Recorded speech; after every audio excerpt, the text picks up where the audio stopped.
Hello traders বন্ধুরা, কেমন আছেন সবাই? আশা করি ভালো আছেন, রিল্যাক্স ট্রেড করছেন, ভালো ট্রেড করছেন। Welcome back to my channel the art of trading with আবিক।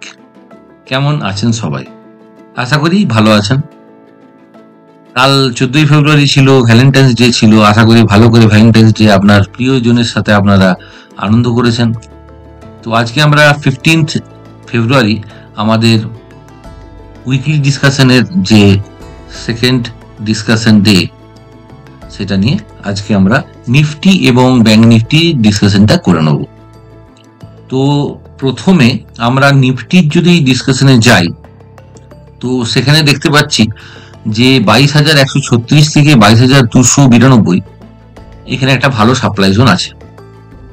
ওকে, এবং যদি আমরা মার্কিং গুলো ডেলি বেসিসে দেখে নিই, তাহলে প্রথমে আমরা মার্কিং দেখবো যে 22,292, 22,136, 21,954, 21,665, 21,596, 21,290। ওকে, এবং ডেলি বেসিসে যেটা সাপ্লাই জোন ছিল 22,292 থেকে 22,136, সেটা এখনো আছে, সেটাকে এখনো মার্কেট ব্রেক করতে পারেনি। এবং যদি আমরা 1 ঘন্টাতে দেখি, 1 ঘন্টাতে এখানে একটা ভালো ডিমান্ড জোন তৈরি করেছে, সেটা হচ্ছে 21,680 থেকে 21,609, এবং মার্কেট আপওয়ার্ডস যেতে দেখা যাচ্ছে। বাট আজকে একটা জিনিস লক্ষ্য করার ব্যাপার, সেটা হচ্ছে যে লাস্টের দিকে যে আপ ট্রেন্ডটা দিয়েছে, তাতে কিন্তু ভলিউম ফল করেছে। ওকে ওকে এরপরে আমরা একটুখানি ফিবোনাচি সাহায্য নেব। ফিবোনাচি আমাদের কি কি বলতে চাইছে। প্রথম দেখতে পাচ্ছি এখানে একটা এবিসিডি প্যাটার্ন তৈরি করছে। যদি সেই এবিসিডি প্যাটার্নটা ব্রেক করে, আমরা দেখাচ্ছি করে। প্রথম হচ্ছে এখানে একটা এবিসিডি প্যাটার্ন তৈরি করছে।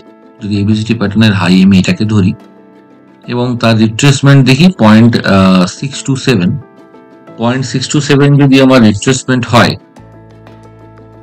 সেই ক্ষেত্রে আমার এক্সপেক্টেড যে ওর উপরের দিকে যাওয়া উচিত, সেটা নিয়ম অনুযায়ী হচ্ছে যে 1.618, 627, তো তাহলে একটু কম হবে, 601 এরকম কাছাকাছি। তাহলে সেই জায়গাটাতে দেখলে 22,500, এই যে জায়গাটা 22,448, সেই জায়গাটাতে একটা ভালো বুলিশ সেন্টিমেন্ট দেখা যাচ্ছে, যদি এটা এই সাপ্লাই জোনটাকে ভাঙতে পারে। প্রথম জিনিস। সেকেন্ড জিনিস কি? সেকেন্ড, এখানে একটি আপনার বাটারফ্লাই প্যাটার্ন দেখা যাচ্ছে, সেটাও আমি আঁকছি। এক্স এবিসিডি প্যাটার্ন দেখুন, এটাকে যদি আমি হাই ধরি এবং এখান থেকে যদি এটাকে আমি লো ধরি, এবং তারপরে যদি এটাকে আমি 0.799, যেটা এরা বলে 0.786 প্রায়, এবং তারপরে ওর যে রিট্রেসমেন্ট হয়েছে 622 কাছাকাছি, সেই হিসেবে নিয়ম অনুযায়ী 1.27 মানে মোটামুটি আপনার এই জায়গাটাতে এক্সপেক্ট করা যাচ্ছে। তাহলে যদি মার্কেট উপরের দিকে যায়, তাহলে এটা আমার কাছে একটা রেজিস্ট্যান্স হবে। ওকে ওকে আরেকটা জিনিসও দেখা যাচ্ছে, দুটো কিন্তু বুলিশ সেন্টিমেন্ট হলেও একটা কিন্তু বিয়ারিশ সেন্টিমেন্ট আমি দেখতে পাচ্ছি, সেটা আপনাদেরকে আমি দেখাবো। মার্কেটে কখনো একদিকে একদম বায়াসড হয়ে যাওয়া উচিত নয়। দেখুন এখানে একটা আপনার ব্যাট প্যাটার্ন তৈরি করছে। ব্যাট প্যাটার্ন এখানে আপনার ব্যাট প্যাটার্ন নয়, এটা অ্যাকচুয়ালি এটা হচ্ছে যে আপনার বুলিশ গার্ডলে প্যাটার্ন। যদি এটা এরকম জায়গা থেকে রিট্রেস করে যায়, নিচের দিকে যদি পড়ে, যদি ধরুন এরকম জায়গা থেকে আপনার মার্কেট ধরুন এই যে এখান থেকে মার্কেট উপরে গেল, রিট্রেস করলে, এটা আপনার প্রায় এইটাকে বলছে 618 হওয়া আছে, যেটা 629 আছে, আমাদের কোনো অসুবিধা নেই। এবং উপরের দিকে যদি আমরা 886 ধরি, মোটামুটি 886, এবং যদি এটা যদি ফল করে, এই যে আবার ডিমান্ড জোনটাকে যদি ভাঙে, যদি ডিমান্ড জোনটা ভাঙে, তাহলে কিন্তু 0.786 যদি ধরা যায়, তাহলে সেই ক্ষেত্রে আমার এই অবধি মোটামুটি, হ্যাঁ, আর একটু নিচে আপনার টানতেই পারি। একদম অ্যাকুরেট তো কোনো জিনিস হয় না, কিন্তু মোটামুটি 786 এইটা, তো মোটামুটি তখন কিন্তু মার্কেট এই জায়গার দিকে আসতে পারে। তো আমরা এইটা দিয়ে ধারণা করতে পারলাম যে যদি মার্কেট ডিমান্ডটাকে ভাঙে তো মার্কেট কিভাবে বিহেভ করতে পারে, এবং মার্কেট যদি সাপ্লাইটাকে ভাঙে তাহলে মার্কেট কিভাবে বিহেভ করতে পারে। তো আমরা একটু 15 মিনিটের চার্টে দেখে নেবো 15 মিনিটের চার্ট কিরকম ভাবে দেখাচ্ছে। 15 মিনিটের চার্টে দেখা যাচ্ছে যে এখানে একটা ট্রেন্ড লাইন ক্রিয়েট করেছে, এবং এই ট্রেন্ড লাইন ধরেই, যেটা ট্রেন্ড লাইন এবং চ্যানেল ধরেই মার্কেট উপরের দিকে উঠতে দেখা যাচ্ছে। এরপরে দেখা যাক যে এই সাপ্লাই জোনটার কাছে যে মার্কেট কি রকমের বিহেভিয়ার করে। যদি এটা নিচের দিকে ব্রেকআউট হয় তাহলে একটা এক্সপেক্টেড ফলও হতে পারে, বা যদি এর হায়ার হাই ভেঙে উপরের দিকে সাপ্লাই জোনটাকে ভাঙে তাহলে মার্কেট উপরের দিকে যেতে পারে। সেটা কালকের মার্কেটের বিহেভিয়ার এবং আলাদা আরো যেসব ডেটারা আপনি দেখেন সেগুলি আপনারা দেখবেন, এবং আশা করি আপনাদের এটা হেল্প করবে। এবং অবশ্যই সকালবেলায় গিফট নিফটি যখন মার্কেট খুলছে তার আগে কিন্তু গিফট নিফটি চার্টটাকে একটুখানি দেখে নেবেন, তাহলে না এই যে এই ধরনের গ্যাপ আপ গ্যাপ ডাউন গুলো আপনি অনেকটা ক্লিয়ার হতে পারবেন।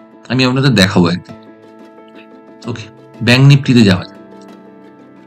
ব্যাংক নিফটিতে যেগুলো আমাদের ক্রিটিক্যাল মার্কিং, সেগুলি যেটা দেখা যাচ্ছে সেটা হচ্ছে যে 48,266, 46,915, 46,265, 44,839, 44,591, এবং এখানে যে সাপ্লাই জোনটা দেখা যাচ্ছে সেটা হচ্ছে যে উপরে 48,591 থেকে 48,253, এবং নিচে যে ডেলি লেভেলের ডিমান্ড জোনটা দেখা যাচ্ছে সেটা হচ্ছে 43,776 থেকে 43,263। আচ্ছা, একটা জিনিস এখানে আমি একটা জিনিস ক্লিয়ার করে দিই। এটা হচ্ছে যে ব্যাংক নিফটির ইন্ডেক্সের চার্ট, এবং এটা হচ্ছে যে এটা হচ্ছে যে নিফটির ফেব্রুয়ারির ফিউচারের চার্ট। আমি দু ধরনের চার্ট নিয়ে অ্যানালিসিস করে দেখাচ্ছি, যে ইন্ডেক্সের চার্ট, এবং সেটাকে আপনারা আপনাদের মতো করে এটাকে হেল্প নিয়ে আপনারা যেখানে কাজ করছেন সেখানে আপনারা সেটাকে আবার দেখতে পারেন। এরপরে আমরা 15 মিনিটের চার্টে দেখি 15 মিনিটের চার্ট কিরকমের বিহেভিয়ার দিচ্ছে। এখানেও একটা আপনার এখানেও আগে আমি সাপ্লাই ডিমান্ড জোনটা বলে দিই। 15 মিনিটসের হিসাবে কিন্তু 44,654 থেকে 44,433, এবং উপরের দিকে আপনার হচ্ছে যে 46,845 থেকে 46,600। এটা কিন্তু আপনার কাছে একটা ক্রিটিক্যাল সাপ্লাই জোন হতে পারে। ওকে, ক্রিটিক্যাল সাপ্লাই জোন হতে পারে। এরপরে আমরা এখানে দেখবো যে মার্কেট কিভাবে বিহেভ করছে। মার্কেট এখানেও একটা চ্যানেলের শার্প চ্যানেলের মধ্যে দিয়ে যাচ্ছে, এবং সেখানে ভলিউম বাড়তে দেখা যাচ্ছে। এই হলো আমাদের এখানের মার্কেট অ্যানালিসিস। এরপরে আমরা যদি একটুখানি ফিবোনাচি নিয়ে এই ব্যাপারটাকে দেখি, যে ফিবোনাচিতে মার্কেট কি ধরনের ভাবে বিহেভ করছে, তাহলে সেটা একটুখানি আমরা দেখে নিতে চাইছি। ফিবোনাচি যেটা এখানে আমি দেখতে পাচ্ছি সেটা হচ্ছে যে, এবং আপনারা আশা করি বুঝতে পারছেন, একটা ডাব্লিউ প্যাটার্ন ক্রিয়েট করেছে। ডাব্লিউ প্যাটার্নটা কিরকম ডাব্লিউ প্যাটার্ন দেখুন। এটাকে যদি আমরা এক্স ধরি, এটাকে যদি আমরা এ ধরি, তাহলে এই যে রিট্রেসমেন্ট ছিল 612, তাহলে এটাও প্রায় আমার একটা গার্টলেই তৈরি করেছে, এবং নিচে আপনার 0.88, এবং তাহলে সেই হিসাবে আমরা 0.767, 786 প্রায় এটা। তাহলে এই জায়গাটাতে যদি আমার সাপ্লাইটা ব্রেক করে তাহলে আমার এক্সপেক্টেড এতটা মার্কেটে যাওয়া উচিত। ধন্যবাদ বন্ধুরা আমার সাথে সবটা থাকার জন্য এবং ভিডিওটি দেখার জন্য। তো আমরা এর পরে নেক্সট সানডেতে আমাদের প্রাইস অ্যাকশনের নেক্সট ক্লাসটি আনবো।